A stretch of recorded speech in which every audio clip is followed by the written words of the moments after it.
Assalamualaikum teman-teman. Saya dan teman saya di sini akan menceritakan sebuah cerita pendek yang horor tentang misteri hantu di Gunung Mountain yang dibuat oleh Ryan, yaitu saya, dan teman saya Alfa. Cerita ini menceritakan tentang 3 sahabat yang pergi ke sebuah gunung yang konon katanya gunung itu berhantu.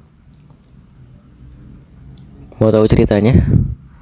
Apa kejadian yang terjadi saat 3 sahabat ini menaiki gunung tersebut? Kalian mau tahu ceritanya? Langsung kita ke ceritanya.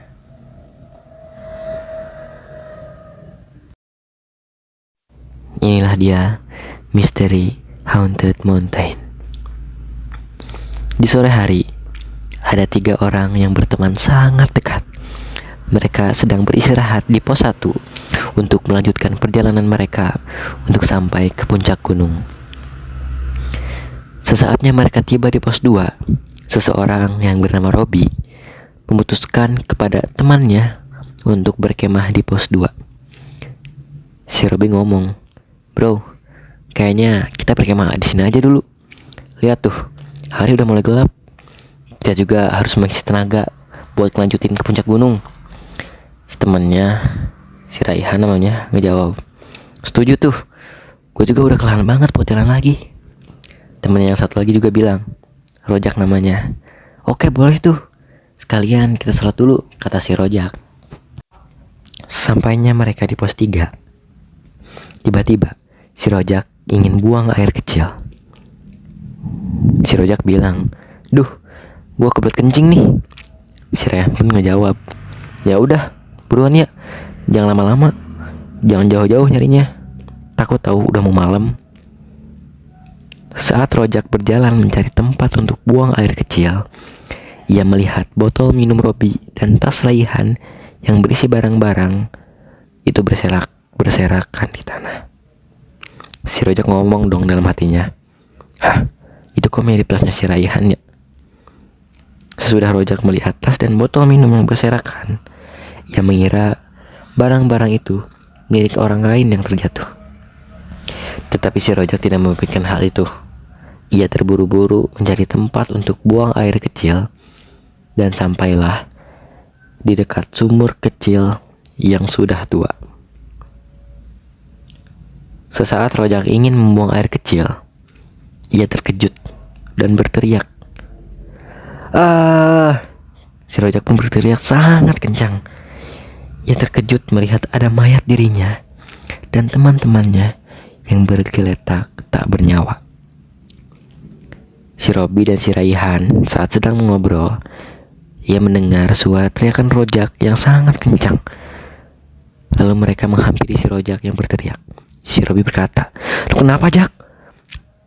Kebingungan kan si Robi. Dan saat mereka menoleh ke sebelah kanan, mereka melihat apa yang dilihat oleh Rojak. Seketika mereka tidak menyangka akan terjadinya hal ini.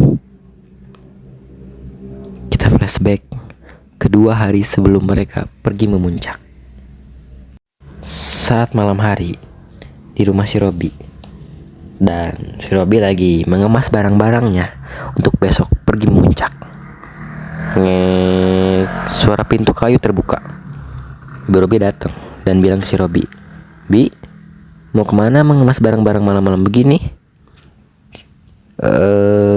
Robi mau izin memuncak, Bu," kata si Robi. Ibu Robi bilang lagi, "Jangan dulu, Bi, sekarang lagi musim orang hilang," kata ibunya si Robi.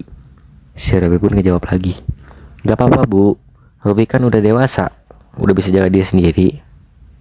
Ibu Robi bilang lagi, "Ya udah deh, terserah kamu aja, Bi." Keesokan harinya, Robi tidak mendengarkan perkataan ibunya dan langsung pergi memuncak bersama teman-temannya, si Rojak dan si Raihan tadi, tanpa sepengetahuan ibunya. Kita flashback lagi sebelum mereka sampai di pos 3. Di saat mereka bertiga berjalan, tiba-tiba si Rojak ingin buang air besar. Si Rojak bilang, "Aduh, Bi, gue males banget. Tungguin gue bentar dong. Han, antar gue Han. Bentar kok, cuma 2 menit. Si Han menjawab, lu mah kebiasaan Udah ayo, sambil kesal. Saat Rayhan mengantar Rojak buang air besar, tersisalah si Robi seorang diri. Si Robi menunggu teman-temannya selesai. Saat Robi menunggu teman-temannya selesai, tiba-tiba Robi mendengar suara ada yang minta tolong dari arah kejauhan. Suaranya sangat pelan, tetapi suara itu seperti kakek-kakek tua yang sedang meminta tolong. Tolong, tolong. Gitu suaranya. Robi terkejut dong saat mendengar suara itu dari kejauhan. Lalu ia mengikuti suara itu. Dia berjalan terus mencari suara itu, mencari sumber suara itu dari mana. Sampai di sumur yang tua, Robi mendengar suara minta tolong tersebut dari dalam sumur itu. Saat Robi ingin mengecek suara yang ada pada dalam sumur itu, ia tidak bisa melihat apa-apa. Lalu si Robi pun mengambil senternya yang ada di dalam tasnya untuk melihat apa yang ada di dalam sumur tersebut. Saat Robi ingin menyalakan senternya, tiba-tiba ada sesosok makhluk yang menariknya ke dalam sumur tersebut. Robi berteriak sangat kencang. Teriakan itu terdengar oleh Rayhan, dan Rayhan yang mendengar teriakannya langsung bergegas mencari Robi. Jak, tunggu bentar ya, gua mau ngecek si Robi dulu. Robi, lu di mana Bi? Rayhan mencoba mencari Robi, tetapi tidak ketemu. Ia terus mencari sampai menemukan tas Robi yang tergeletak di dekat sumur tua. Lalu Rayhan menghampiri tas Robi. Ia mengira Robi jatuh ke dalam sumur tersebut. Saat Rayhan akan melihat ke dalam sumur itu, ia melihat kaki Robi. Lalu, saat ia akan berbalik untuk menemui Rojak, tiba-tiba ia didorong oleh seseorang.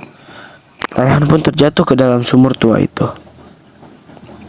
Kembali kepada Rojak yang sudah buang air besar. Akhirnya lega. Han, Bi, kalian di mana? Lalu Rojak pun mencari Robi dan Rayhan. Ia terus mencari sampai ia tiba di sumur tua itu. Saat Rojak akan melihat ke dalam sumur, ia tergelincir ke dalam sumur, dan tas yang digandengnya tersangkut dan mencekik lehernya sendiri. Kembali ke masa kini. Situasi di rumah Robi. Ibu Robi sangat khawatir menunggu Robi untuk kembali. Lalu, Ibu Robi menelepon polisi untuk mencari Robi dan teman-temannya. Setelah 8 jam pencarian, akhirnya Robi dan teman-temannya ditemukan dalam sumur dengan keadaan tak bernyawa.